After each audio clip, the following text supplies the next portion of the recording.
ijoollee maqaa moggaasuun waan addunyaan cuftii qabdu. Uummata addunyaa kan irra jiru cuftinu maqaa qaba. Haa taatu ammoo akki maqaa kan itti moggaasan gochootaa fi sirnootii maqbaas kan irratti hirmaatan fi hiikaawwan maqaa kanaan wal qabatan hawaasirraa gara hawaasaatti akkasuma aadaa tokkorraa gara aadaa tokkootti garaagarummaa guddaa qaba. Maqaan seenaa fi aadaa saba tokkoo dabarsa. Maqaan akkaataa namoonni addunyaa kan irra jiran itti yaadanii fi itti ilaalan mul'isa. Maqaa moggaasuun hawaasa dhallamaa kamiyyuu keessatti fuula jabduu qaba. Aadaa tokkorraa gara aadaa biraatti akkaataan maqaan ittiin mogga'u irratti garaagarummaa guddaa jiraa jedha qorataan aadaa fi afaanii Edward jedhama. Gam dhibiin maqaan kan kennamu guyyaa torbaan dhaloota waqtii akka barii, ganama, galgala, saafaa, halkan bakka namni tokko itti dhalate haala aadaa daa'imaa fi maatiin daa'ima waliin wal qabatu ammallee saala daa'imaa fi waan kun cuftii gahee mataa isaanii qabu jedha qorataan kun. Oromoo biratti maqaan dhuunfaa hawaasummaa, aadaa, dinagdee, amantii fi xiinsammuu waliin wal qabata. Tanaaf maqaan hiika guddaa qaba. Maqaan ulee abbaa fi haatii nama murtu hin badu hin cabu. Namni maqaa qabaachuun seera qabeessa ta'uufillee waan adduuti. Mana barumsaa, fayyaa, seeraaf tajaajila hawaasaa cufa argachuu fi maqaan dhuunfaa hin feesisa. Maqaan eenyummaa aadaa, saba, seenaa fi duudhaa mul'isa. Oromoo Boorana biratti sirni maqbaasaa kunii moggaasuu yookaan moggaatii jedhama. Hayil mangafaa ammoo gubbis jedhama. Jilgubbisaatii fi guyyaan jalqabaa guyyaa herreegaati. Guyyaa kana onaa ollaan firaaf fiixaan walgeettee hojii qoodatti. Jilti gubbisaa aadaa waaqii warra Booranaa dhale. Aadaan Booranaa waan cufa wanni jabduun inni garaa tolfata yoo ilmeen dhalattu gubbis kana.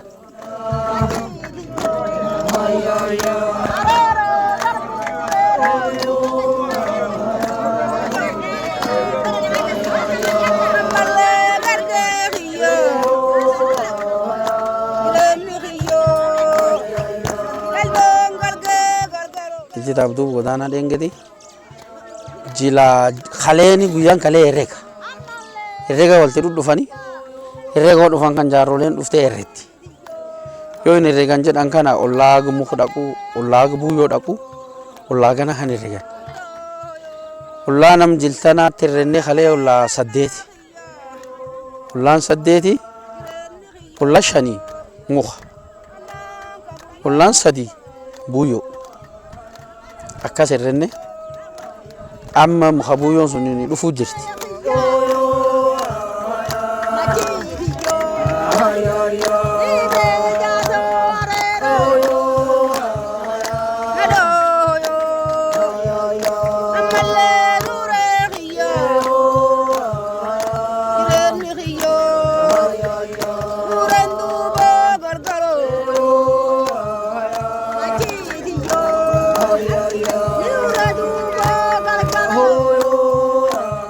Guyyaa herregaa taanu guyyaa muka buuyyooti.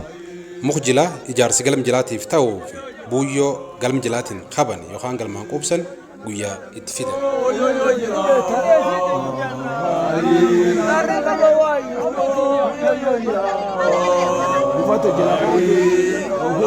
Waan tokko buuyyoo galmaati.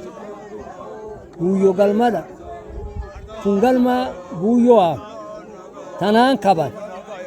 Kaani muka kana nagalmaan jaaran dhiirtini qunceedhaan quncee biraan utuba dongora cuftii waan dhiiraati buuyyoo waan nadheenii muki yaaraniin harooressi waan nadheen muru.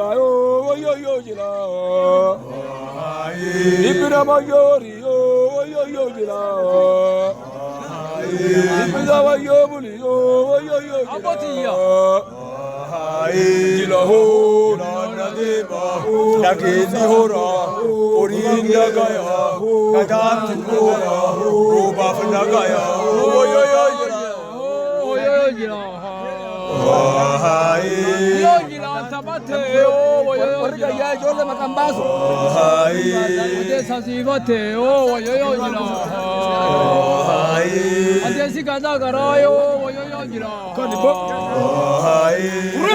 Muka buuyyoon tunini muki jilaa jira.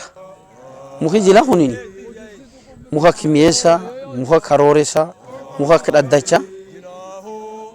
Muka kanaati buuyyoo jechuun buuyyuma marra tana galmaan qaban galmaan quubsanii jechuudha. Galmi quubsanii jedhanii guyyaan har'aa ammoo muka borii guyyaa galmaa. Harri immoo muki elelleen muka galmaan jaaraniin dhuftee namni dhiiraa ammoo quncee, dareeraa, dongoraa, utubaa muka kanaa kan qabatee dhufa. Namni dhiiraa kanaan dhufa. Warri dubartooti elelleen immoo muka baalaa muka galmaan jaaran kanaan dhufti. Guyyaa muka buuyyoo taanee guyyaan jiru guyyaa galmaati. Galma ganamaan dongoran yookaan yayyaban. Guyyaa jaarsi galma jilaati. Qadadduun dongortetti uummati bal'aan itti ba'etti galma jilaa kan jaaru. Galma ganam loon moona ciisa dongoran. Galma hayyoo dongoranii warri haadhaa fi abbaan jilaa karaa gadi ba'anii akkoo jilaa waliini warri kun qarra dursa muka jila kana karra duraa fudhatanii warri kun oliin gala. Dursi warra kanaa fudhatee horiin ollaattiin ol gala. Dongoraa qadadduu jila jedhanii nami qadadduu haa gogeessaa lubaa warraa qadadduu ta'u nami kunini fuudha dhaqee muka jila kan qayee dura warra waliin fuudha dongora kan jalqaban dongora galmaa kana kanaan jalqabanii dongora galmaa eegi jalqabame galmitti ba'ee uummati ijaaram uummati bal'aan itti ba'ee ijaaram.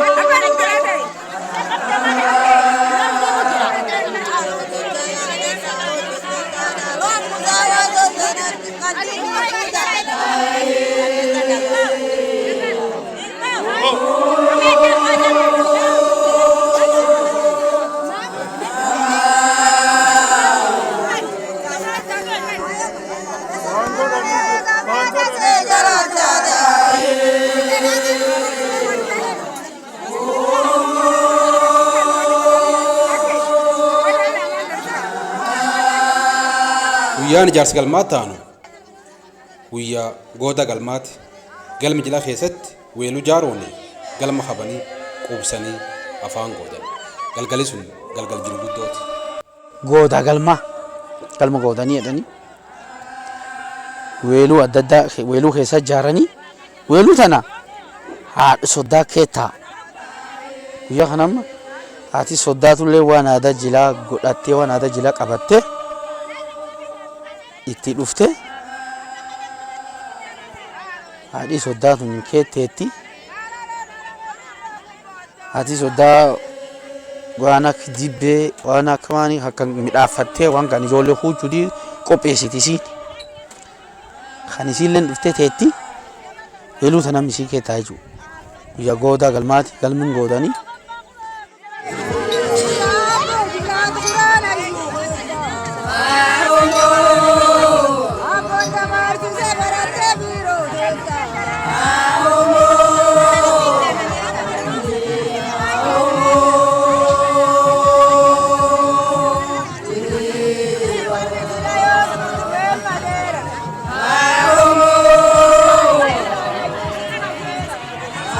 Oh,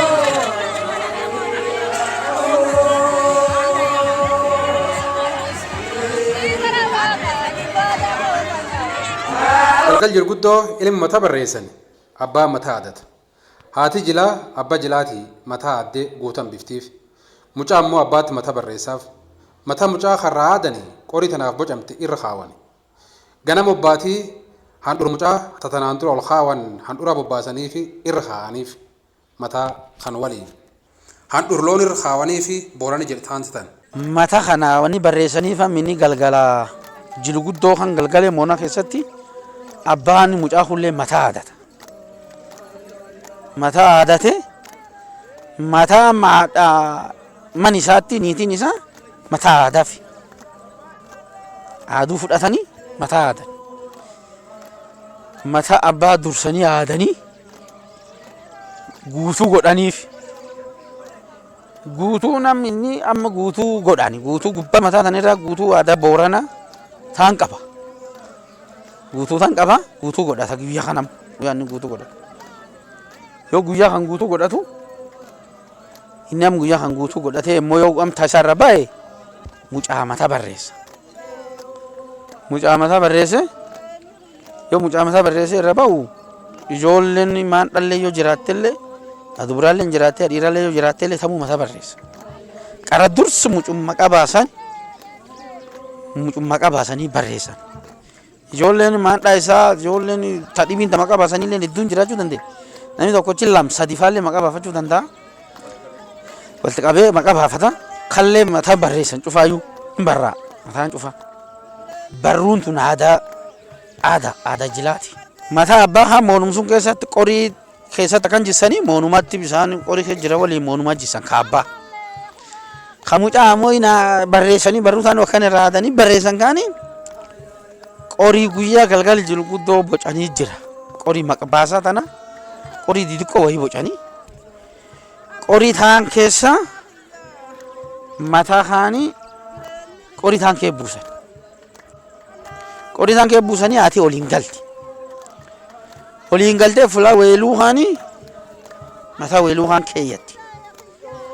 Ganama obbaatii jala kan jiltee obbaata kaanii handhur mucaa gaaf durii inni dhalatee kaanillee amma eeginni durii dhalate ol kaawanii harka qaban haginni durii dhalate kaaniyyuu handhuroonni buufateedhaan kaanuu harka qabanii handhur sunii walitti qabanii handhuraa walitti qabatanii handhuraa fi mataa kaan amma dhiira bobbaatii jala handhura bobbaasaniif mucaa dhalatee handhura bobbaasanii yoo handhura bobbaasanii handhura kaanii bobbaasaniif gisee handhura hadaga bobbaasaniif kan awwan harcumeen abbaa waliin akkan harcumeen dhodhoofteef yeroo an bobbaasanii harcumeen dhadhawan kana gisee kana rifeensa mucaa kaanii fi handhuru mucaa taanii waliin loon irra buusaniifam. Handhur loon irra kaawanii fi booranii jedhanii guyyaa kana. Handhuram asitti loon irra kaawanan handhuraaf mataa walii yaadanii walii qabanii qorii isaanii naqanii bulchanii qorii isaanii ganam waliin loon handhura bobbaasanii faan irra buusanii. Inni akka durii amma abbaan loon guddoolee qabaate qaroo maallee qabu maallee argan. Guyyaa kana handhuraan kuniin handhureedhanii maqaaleen achumaa yoo qarma qadibillee qabaate loon kun achumaa maqaan handhurta. Handhurri isaa irra kaawanii fi ammallee handhura jila bobbaasanii fi handhura bobbaasanii fi guyyaa kan mataa isaa kaanii fi handhurtaan gubbaa wanni kaanii fi kana innillee gaafasa amma guyyaa kan loon argate jiru. Galgal jilguddoo torbaan jila qootii murti. Qootiin muk jila hakmeessaa fa'a. Qootii muranii harraaf galma jilaatti naqatan. Yoos iyyangaloo dhawachaa yaawan. Iyyangaloo tanaan ijoollee faarsan. Iyyangaloo tana iyyangaloo tiyyaa jedhan. Agaloo caarate caarii abbiiti haa. Galan gola dhoote awwan mana dhooteedha. Gammee goloo diidaa jedhan. Iyyangaloo tiyyoo iyyangaloo tiyyaa eegaa. Iyyangaloo tiyyaa eegaa jedhanii iyyangaloo san dhawatan. Ijoollee faarsan. Ijoollee faarsanii biddirri daandi harkaan guloo daandi moona keessi daandi garaan guloo daandi jedhanii ijoollee yoo didiqoo kan iyyayaati. Yoo si iyyaata kan namni yoomaan taa'ullee garaan irrume jaawwani gaalan gola dhoote odhan kana gaalii gola qaba akka warran qatee yoo fakkeenya gaalii gola dhoo odhan kaani awwan mana dhoote ijoolleen diika yoo yaata kan awwan irrifattii awwan illetti nooriiti ijoollee faarsanii ijoollee ammoonni faarsaniini ibiddiri daandee harkaan gul daandeedhani waan kan cufu moona keessa daandee garaan guloo daandeedhani amna duul daandee garaan guloo daandeedhani faaruun tuttuuniin hedduu jira kanaan ijoollee guddoo faarsanii yaangaloo tiyyaa eega agaloo caarati caarii yabbiiti haa tapha ijoollee qabe taphannaa wal qabeedhani waan kanaallee cufaanii hin faarsan.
Eegi qooti dhaabatanii sooressa elmataniin duubatti maqbaasa seenan ijoollee maqa baasan torbaan jilaatiif jaaroleen walgeettee maqbaas jalqaban maqaa inni baafanne jettee abbaa faatii wal gaafatti maqaa warra dhundhumata ilman gafa haakura qabatee taanaan maquma haakuu sun baasan aadaa Oromoo Booranaatti hin gorsan.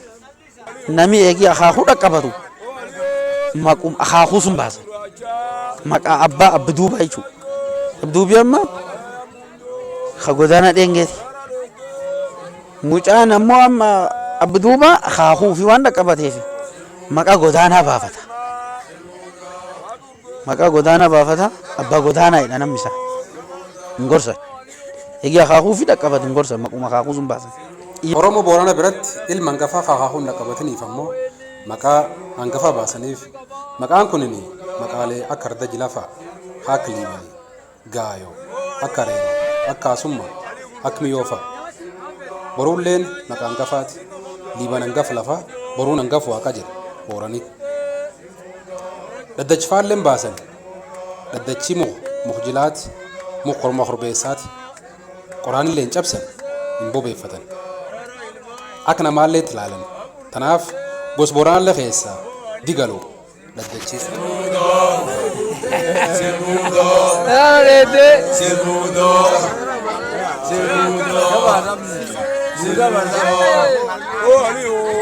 Yoo haakuu fanni dhaqqabachuu baate dhaddachaallee maqaan jedhanii maqaan gafaati boruullee maqaan jedhan maqaan gafaati liibaniillee yoodhani maqaan gafaati maqaan hangafa kukkunini hedduu waaqollee jecha maqaan kukkunini akkanaani maqaa haakuu yoo dhaqqabachuullee namni sun baate maqaa hangaftitti maqaa hangafaa kallee akkanaan hin baafatu.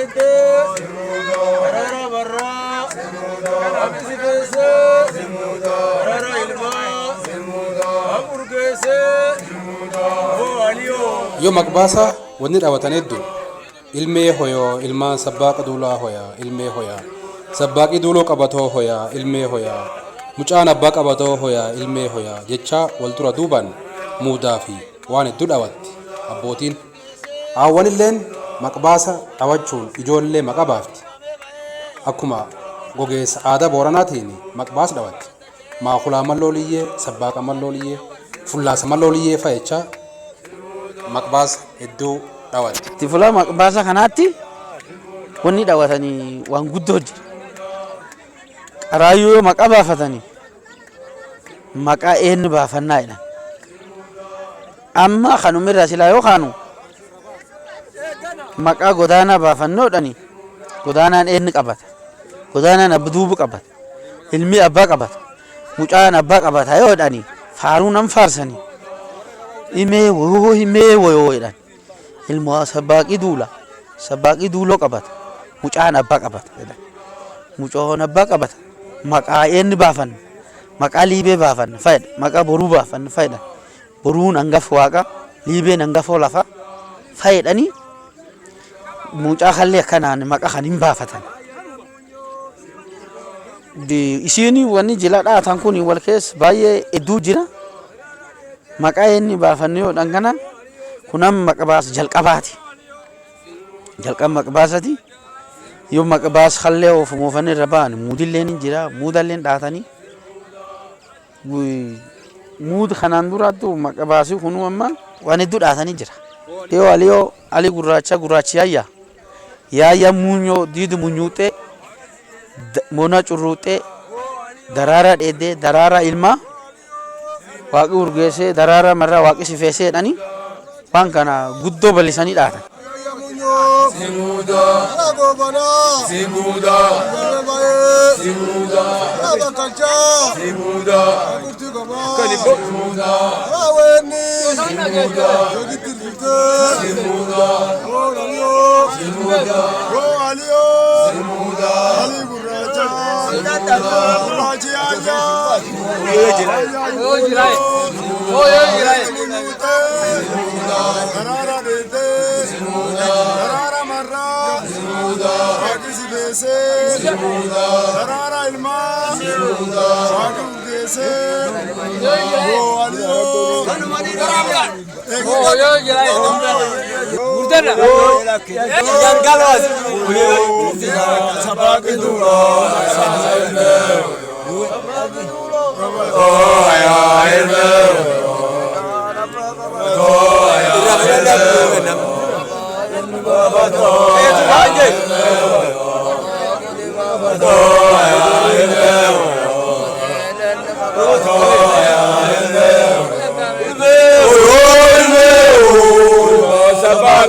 Awan illee ijoollee sama qabaachi. Awan illee awan am ijoollee maqbaas ijoollee kana warri illee dhaata warri illee yoo dhaatu garuma gogeessi nama kanaani gogeessi nama kukkuniini akka maqaan baafata qaba. Maakulaa malloolii yeeffate sabbaaqa malloolii yeeffate fullaasaa malloolii yeeffate malloolii yan tungaruutti waltum duudi.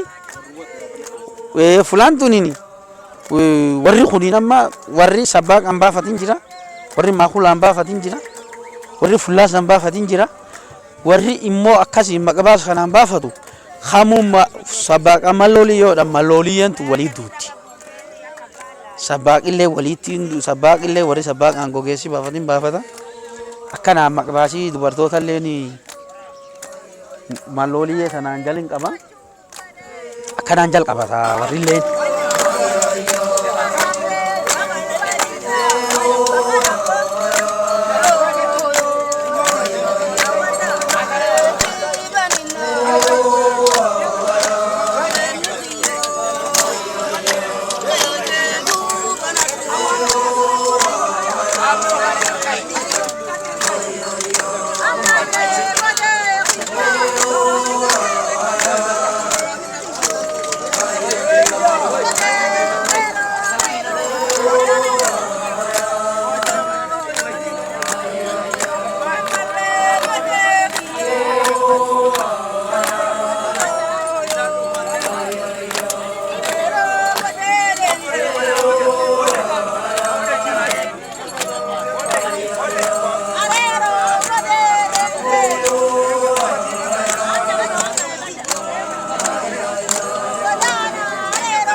jilaatii fi sanga jilaa qalama. Sangaan jilaa durattuu hophaawa. Gaaf jiltee obbaate ganam qalan. Barraaqaan kawanii torbaanii fi abbaan jilaa moona ol seenuuni abuuruun misgarte jechaa sanga kaan daanni isaan garsiisan. Damboobe jilobbaase jechaa ol deebi'u.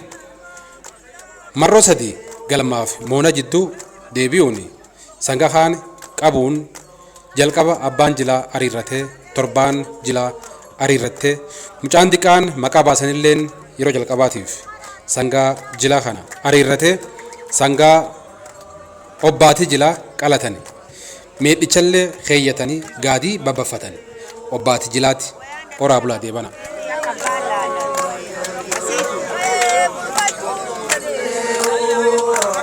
Jila gumiin balloontu nagaan deemtee handhuraa walii dhooftee amma handhuraa aadaa jilaa kan handhuraa waliidha. Aadaa jilaa walii handhuraa fi tan dhoofteedhaan kun namni looni akkanuma handhuraa yaan kana kamoofan kana reen akkasiin dhufti looniin dhufanii gaalallee abbaan qabuun kennaan dhufa harreellee ni dhufti abbaan qabu waan qabu walumaa kenna guyyaa obbaatii jilaa tana sangaa jila qalan sangaa obbaatii jedha namni guyyaa sangaan jilaa obbaatiin sangaa bor yoo jedhani am jila bakka macarrashaa nam guyyaa obbaatii jedhan obbaatii ta'an sangaa qalan sangaa jilaa kan abbaan duraa qopheeffata jilaayyuu jammaruufiyyuu sangaan jilaa qophaa'uu qaba. Sangaan jilaa kun agi jiltoo obbaatu asin tuqan hin qalan agumuu fi diloon gad deemee maruufi nyaata gaafi jiltii obbaatee jiltii bariin obbaatii jedhanii ganam barraaq lafa kaanii sangaa kan qalatan yoo qalan amma ganama warri galma kee weeddis waarii kun weeddisa waariyaa bula ganam immoo namni lafa kaa'u abbaan barraaq yoo kaa'u halkan kana waariyaa qara bulanii ashaamilee dhaatan. Aljaamilee mormaa aljaamilee dha. Warri amma yoo galgalee loon kun dhufan kana warri amma yoo sangaa kanaa gayyaanii abuuruun misgarteedha. Sangaa qaluuf yoo gara itti deeman kana gara sangaa hayyaanii torbaa waliin abbaan jilaa torbaa waliin itti deeme abuuruun misgarte sangaa kaan hin bawan jechuudha. Sangaa kaan hin bawanii sangaa kaan laalanii daanni isaa yaananii kun dhuftinu daanni isaa kan itti qaqqabanii sangaa kaan abuuruu misgarte dhani abuuruu misgartuun nama sangaa argatte loon guddoo kan keessa sangum kaan hin bahanii sangaa kaan abuuruu misgarte damboobe jilobbaas jedhanii ol deebi'anii laftiin waan bareedu jirti amma jilobbaas jedhanii ol galanii warri galmaa kaan yoo ba'anii warri jilaa ofuu jedhan warri mana galmaa weeddichuun taalee of nagee alchaamilee dhaata weeddichuun taalee nan weedduu isaan dhaaftee alchaamilee dhaata alchaamilee mormaa alchaamilee kan dhaatanii alchaamilee yoo dhaatanii amma moonaa gad deebi'anii tara sadii warri torbaanii abbaa waliin tara sadii moonaa gad deebi'ee abuuruu misgarteedhe tara sadii ol deebi manaa ol deebi'ee lafti gara guyyaa deemti kaanii lafti boruun addaatee boruun diimatu kaanii deen boruu kaanii sangaa kaan amma ariirtii sangaa kaan qaban sangaa kaan amma dursa abba jilaatti ariirrata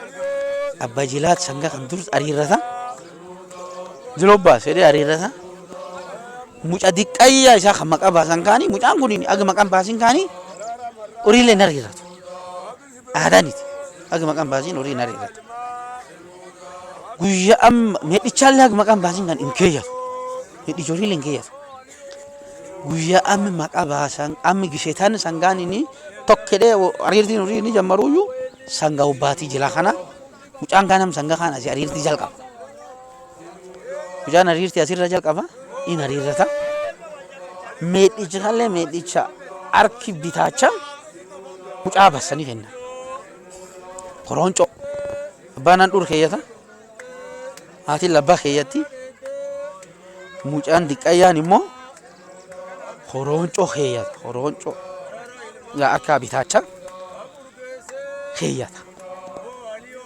mucaan bassanii fi keeyyata mucaan amma meedhichi tokko dheer jalqabinillee Ariirti illee arjal qaba. Miidhichaalee jechuun arjal qaba.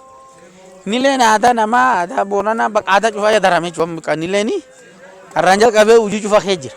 Gama halleeni sangaa obbaatii akkanaan qalanii. Sangaa obbaatii qalannaan bakka gulaana sa'aatii gulaana horiin bobba'ee maani jedhani meedhichaan babbaffatan. Meedhichi kuniin gaadii jilaati. Namni jiltaan dhufu cufti gumaata dhufee hamaanii dhufee adda addaa ka dhufuun cuftinuyyuu gumaata kana amma gumaata kanirraatti meedhichaan babbassanii gaadii looniin gaadiyatan kaan meedhichaan bassanii gaadii looniin gaadiyatan kaanii babbaffatee kan qoodata. Kan qaraa durus torbaanitti abbaa jila waliin daannisa kan qabatanii daannisir kaanii moor gubbaa babbassanii warri torbaanii kuniin moor haala akka lubbuutiidhaanidha. Torbaan moor haala lubbuutiidhaanidhatti. Warri torbaaniitiin waliin abbaan jila meedhichaan fuutee meedhichi torbaanii kan keessa baachee torbaan fudhatte meedhichi halloo jira halloon shanii meedhichi halloollee shanan keessa baasanii ka halloo hallee luqqisanii ka halloollee luqqisanii midhaasanii abbootii warra halloo irra guuranii warra ilmaan kormaa jedhanii warra halloo qabu kanaa jira warra halloo kanaa meedhichi hallee luqqisanii midhaasanii warraallee kennan halloo walii warraa galchan guyyaa suni sangaa sun qalanaan jirti obbaati. Yoo yaa warqeen babaaroo fafayyaa nageenni baraadha sor qubattanii jecha anabduub godaanaati jilisan timachaa turtaan nagaan obbaafanne diqqaa guddaan dhalaariyaan jaarsa jaartiin baatanii jilnarra obbaaftan horaa bulaa deebanaa isaniin jedha namni ammoo sababa akka akkaati dhufu dadhabeelleen galatooma uffaadha naajiraadha saniin jedha.